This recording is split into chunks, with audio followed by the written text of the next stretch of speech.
Yang terbaik adalah pilihan Allah. Al-khairu khairatullah. Para pemirsa yang dirahmati oleh Allah Subhanahu wa Ta'ala. Sesungguhnya yang lebih mengetahui tentang kemaslahatan kita adalah pencipta kita. Dialah yang telah menciptakan kita dan mengetahui apa yang terbaik buat kita, yang mengetahui hal yang gaib tentang masa depan. Dialah Allah Subhanahu wa Ta'ala. Kisah Nabi Yusuf alaihissalam. Allah Subhanahu wa Ta'ala menyebutkan dalam Al-Quran kisah Nabi Yusuf yang sangat luar biasa. Kata Allah Subhanahu wa Ta'ala, "Nahnu naqussu 'alaika ahsanal qasas." Wahai Muhammad, kami kisahkan kepada engkau dengan kisah yang terbaik, Yusuf. Kisah siapa? Kisah Nabi Yusuf. Kisah yang penuh dengan perkara-perkara yang menakjubkan. Bagaimana Allah Subhanahu wa Ta'ala memberikan anugerah kepada Nabi Yusuf dalam bentuk ujian-ujian. Oleh karenanya terkadang kata para ulama di antaranya Ibnu Qayyim rahimahullah, terkadang anugerah atau karunia Allah berikan dalam bentuk ujian. Dan ini yang pernah dialami oleh Nabi Yusuf alaihissalam. Kita tahu bagaimana Nabi Yusuf alaihissalam akhirnya menjadi seorang Al-Aziz, seorang menteri yang mulia, yang dimuliakan dan dihormati oleh penduduk negeri Mesir. Bagaimana ceritanya Nabi Yusuf alaihissalam bisa menjadi seorang yang mulia? Ternyata dengan berbagai macam ujian. Dari awal ujian Allah Subhanahu wa Ta'ala sebutkan dalam kisah surat Yusuf. Tatkala saudara-saudara Nabi Yusuf alaihissalam hasad dengan Nabi Yusuf, akhirnya kemudian melemparkan Nabi Yusuf ke dalam sumur. Ini ujian pertama, dilemparkan ke dalam sumur. Namun Nabi Yusuf sabar menghadapinya. Dipisahkan dari ayahnya Nabi Yakub alaihissalam yang sangat mencintai Nabi Yusuf. Sehingga menyedihkan sang ayah dan juga menyedihkan Nabi Yusuf alaihissalam. Ayah yang mencintainya, ayah yang mengayominya, ayah yang membelanya selama ini harus terpisah dari dia. Diuji oleh Allah Subhanahu wa Ta'ala dengan dilemparkan dalam sumur. Dan ternyata ini adalah anugerah. Tapi memang ceritanya harus berupa ujian-ujian. Kemudian yang kedua, setelah itu Nabi Yusuf alaihissalam diselamatkan oleh orang yang datang lewat.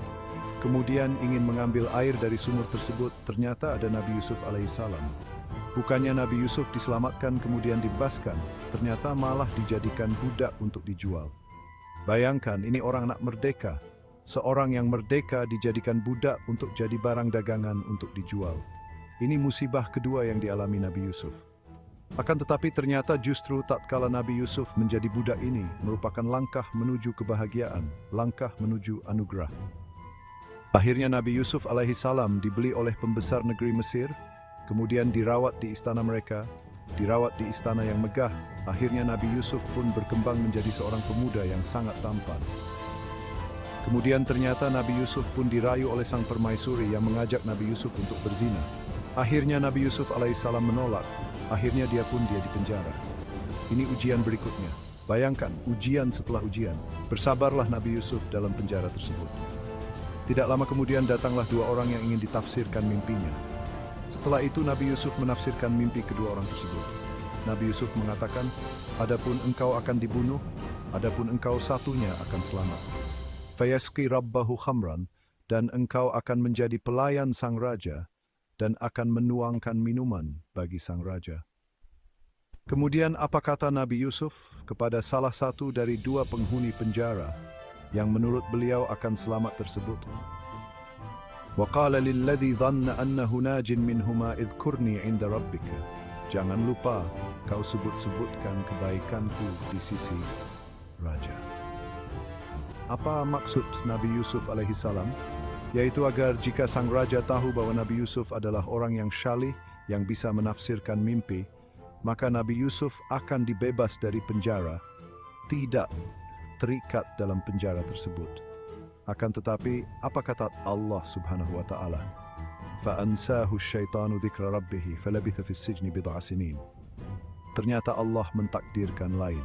Orang yang telah selamat ini lupa untuk menyebutkan kebaikan-kebaikan Nabi Yusuf di sisi sang raja.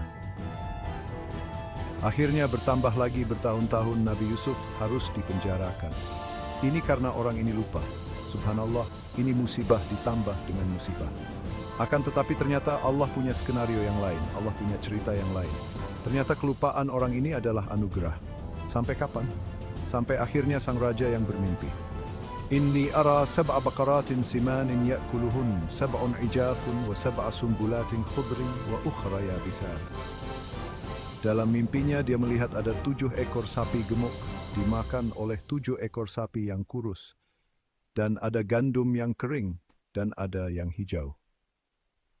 Maka akhirnya dia bertanya, siapa yang bisa menafsirkan mimpinya? Ternyata tidak ada yang mampu. Tatkala itu ingatlah pelayan raja tadi yang telah dibebaskan dari penjara. Kata Allah, وَادَّكَرَ بَعْدَ أُمَّةٍ أَنَا أُنَبِّئُكُمْ بِتَأْوِيلِهِ فَأَرْسِلُونِ. Dia baru ingat tatkala itu ternyata ada Nabi Yusuf yang pandai menafsirkan mimpi. Maka dia mengatakan, saya akan mendatangkan Yusuf untuk menafsirkan mimpi kalian. Ternyata Allah menjadikan orang ini baru ingat tatkala sang raja yang bermimpi langsung. Maka kemudian Nabi Yusuf menafsirkan mimpi sang raja, baru ketahuanlah bahwa Yusuf alaihissalam adalah seorang yang hebat. Maka akhirnya Nabi Yusuf alaihissalam diangkat menjadi seorang menteri yang mulia. Lihatlah, para pembaca yang dirahmati oleh Allah Subhanahu wa Ta'ala. Berbagai macam ujian-ujian yang dihadapi oleh Nabi Yusuf. Ternyata semua itu kesimpulannya adalah anugerah. Kesemuanya kesimpulannya adalah karunia. Allah ingin mengangkat Nabi Yusuf menjadi seorang raja. Bahkan bukan cuma itu. Akhirnya Nabi Yusuf alaihissalam bisa mendatangkan ayah, ibu, dan keluarganya semua dipindahkan ke Mesir dari kehidupan yang sulit menjadi kehidupan yang lapang. Ini anugerah yang luar biasa. Akan tetapi ceritanya tidak seperti yang kita bayangkan. Tidak semua anugerah datang dalam keadaan penuh kenikmatan. Lihat toisi anugerah dan karunia yang dialami Nabi Yusuf dengan oleh ujian macam ujian. Kisah Nabi Musa alaihissalam. Nabi Musa alaihissalam, bagaimana tatkala kecilnya harus dilepaskan di Sungai Nil. Ibunya merasa sedih mendapatkan musibah, harus melepaskan anak yang sangat dicintainya di Sungai Nil. Kita tahu bahwasanya setelah Nabi Yusuf alaihissalam diangkat menjadi seorang yang mulia sebagai menteri di negeri Mesir, kemudian seluruh Bani Israel dipindahkan ke negeri Mesir. Dan kemudian lama-kelamaan setelah Nabi Yusuf meninggal dunia, maka akhirnya penduduk asli negeri Mesir akhirnya menindas suku Bani Israel. Sampai akhirnya tiba masa Firaun. Firaun adalah penduduk asli dari negeri Mesir dari suku Kipti. Akhirnya menzalimi, menindas orang-orang Bani Israel. Di antaranya Nabi Musa alaihissalam. Tatkala tahun tersebut, maka pasukan Firaun mencari setiap anak yang dilahirkan untuk dibunuh. Maka lahirlah Nabi Musa tatkala itu. Kata Allah Subhanahu wa Ta'ala, وَلَقَدْ مَنَنَّا عَلَيْكَ مَرَّةً أُخْرَى. Wahai Musa, sungguh kami telah berikan kepada engkau anugerah pada kesempatan yang lain. Kapan? Anugerah namun dalam bentuk musibah. إِذْ أَوْحَيْنَا إِلَى أُمِّكَ مَا يُوحَى أَنِ أَقْذِفِيهِ فِي التَّابُوتِ فَأَقْذِفِيهِ فِي الْيَمِّ فَلْيُلْقِهِ الْيَمُّ بِالسَّاحِلِ يَأْخُذْهُ عَدُوٌّ لِي وَعَدُوٌّ لَهُ. Tatkala kami mewahyukan kepada ibumu untuk meletakkan engkau dalam keranjang ke Sungai Nil. Lepaskanlah keranjang ke Sungai Nil. Ini adalah musibah atau ujian. Akhirnya ibunya Nabi Musa alaihissalam dengan begitu sedihnya, anaknya baru dia lahirkan, yang selama ini dia kandung selama 9 bulan, yang dinanti-nantikan kehadirannya. Tatkala hadir anak tersebut, maka dia harus memisahkan anak tersebut dari dirinya. Maka Musa yang masih kecil dimasukkan dalam keranjang, kemudian dilepaskan di Sungai Nil. Tidak tahu apa yang terjadi. Yang jelas ia melaksanakan perintah Allah Subhanahu wa Ta'ala. Maka selanjutnya urusan Allah yang akan menyelamatkan Nabi Musa alaihissalam. Ternyata keranjang Nabi Musa tersebut melewati istana Firaun. Kata Allah Subhanahu wa Ta'ala, فَالْتَقَهُ آلُ فِرْعَوْنَ لِيَكُونَ لَهُمْ عَدُوًّا وَحَزَنًا. Maka ternyata Musa alaihissalam kecil ditemukan oleh istri Firaun.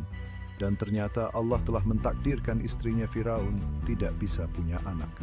Begitu dia melihat Nabi Musa si kecil dan dia tahu dari Bani Israel, jatuh rasa cintanya kepada Musa yang kecil tersebut. Maka dia ingin memelihara Musa. Firaun yang tadinya ingin membunuh anak-anak harus tunduk kepada istrinya. Kita tahu bagaimana suami sering tunduk kepada istri. Bahkan Firaun saja tunduk kepada istrinya. Akhirnya Musa kecil dipelihara di istana Firaun. Lihatlah, ini anugerah yang luar biasa. Kalau seandainya Nabi Musa disembunyikan oleh ibunya dan berhasil selamat dari kejaran Firaun, maka dia akan hidup dengan susah payah, dengan kondisi miskin di perkampungan Bani Israel. Namun Allah mengendaki Nabi Musa hidup di istana Firaun, bahkan menjadi anak angkat Firaun. Kemudian akhirnya setelah itu, karena istri Firaun begitu sayangnya kepada Nabi Musa yang kecil, akhirnya dia pun menawarkan kepada ibu-ibu untuk bisa menyusui Nabi Musa. Ternyata semua susuan ditolak oleh Nabi Musa. Si kecil Musa tidak bisa menerima sembarang susuan, tidak ada yang disukai. Sampai akhirnya datanglah ibunya yang bisa menyusui Nabi Musa alaihissalam. Ternyata ada seorang ibu yang cocok bisa menyusui Nabi Musa. Akhirnya ibunya Nabi Musa alaihissalam pun dipindahkan tinggal di kerajaan untuk merawat Nabi Musa alaihissalam. Lihatlah bagaimana kenikmatan yang luar biasa. Ibunya akhirnya kata Allah, "Faraja'naka ila ummik kay taqarra 'ainuha wa la tahzan." Kami kembalikan engkau wahai Musa kepada ibumu agar dia senang dan tidak bersedih. Allah yang mengatur itu semua. Akhirnya ibunya pun tinggal di kerajaan Firaun untuk mengurus anaknya sendiri, Nabi Musa alaihissalam, bahkan digaji oleh Firaun. Ini juga luar biasa, semua oleh berikan kepada baik dan Musa mengucap ilmu cuat imcu dan disa bentuk musibah. Kisah seorang raja dengan menterinya. Dan di akhir dari apa yang saya sampaikan ini, ada suatu ilustrasi yang disebut dalam sebagian kisah. Hanya sebuah ilustrasi, kita tidak tahu tentang kebenaran kisah ini, yaitu tentang seorang raja dengan seorang menteri. Menterinya ini senantiasa berkata, "Al-khairu khairatullah," yang terbaik adalah pilihan Allah Subhanahu wa Ta'ala. Setiap orang terkena musibah, maka dia pun mendatangi orang tersebut dan menasehati dengan mengatakan, yang terbaik adalah pilihan Allah Subhanahu wa Ta'ala. Suatu saat sang raja yang terkena musibah, sang raja jarinya terputus. Maka datanglah sang menteri dengan penuh semangat mengatakan, "Wahai sang raja, yang terbaik adalah pilihan Allah. Jarimu putus itu yang terbaik." Maka sang raja pun tersinggung dan marah. Dia mengatakan, "Jari saya putus yang terbaik, penjarakan orang ini." Akhirnya sang menteri pun dipenjarakan. Tatkala sang menteri dipenjara, dengan mudah ia berkata, "Al-khairu khairatullah," yang terbaik adalah pilihan Allah Subhanahu wa Ta'ala. Ternyata benar. Suatu saat sang raja pun keluar bersama anak buahnya dalam rangka berburu atau suatu keperluan. Mereka terjebak pergi ke tempat yang jauh. Akhirnya mereka ditangkap oleh orang-orang penyembah dewa untuk penyembahan roh. Kemudian ditangkaplah mereka dan disembelih satu persatu untuk tumbal bagi Tuhan mereka.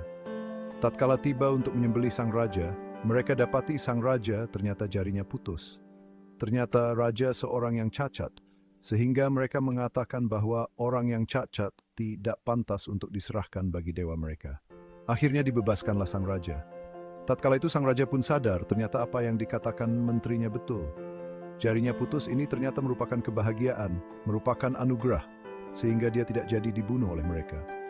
Akhirnya dia pun pulang dengan begitu semangat, kemudian membebaskan sang menteri dan mengatakan, "Benar perkataanmu, yang terbaik adalah Allah Subhanahu wa Ta'ala. Saya selamat dari cengkraman mereka. Namun saya ingin bertanya, kenapa engkau dipenjara? Engkau berkata, yang terbaik adalah pilihan Allah. Apa kebaikan yang kau alami dalam penjara?" Kata sang menteri, "Seandainya saya tidak dipenjara, maka saya pun akan berburu dengan engkau, dan saya akan ditangkap oleh mereka, dan saya akan disembelih oleh mereka. Oleh karenanya saya dipenjara adalah yang terbaik." Demikianlah para pemirsa, semoga kita senantiasa berhusnudzon kepada Allah Subhanahu wa Ta'ala. Setelah kita berusaha dan berdoa, yakinlah bahwa segala ketetapan dan keputusan Allah adalah yang terbaik. Wallahu ta'ala alam bisyawab. Mari turut menyebarkan ceramah singkat tentang kisah-kisah menakjubkan pilihan Allah yang terbaik di media sosial yang Anda miliki, baik itu Facebook, Twitter, atau yang lainnya. Semoga bisa menjadi pintu kebaikan bagi yang lain. Barakallahu fiikum. Ceramah pilihan Allah yang terbaik, ketetapan Allah yang terbaik. Allah lebih tahu apa yang terbaik untuk hambanya. Ayat rencana Allah yang terbaik. Segala sesuatu terjadi atas kehendak Allah. Ayat Al-Quran tentang rencana Allah. Ayat Al-Quran tentang kehendak Allah. Manusia hanya bisa berencana, tapi Allah yang menentukan. Rencana Allah lebih baik. Sekian dulu, semoga bermanfaat.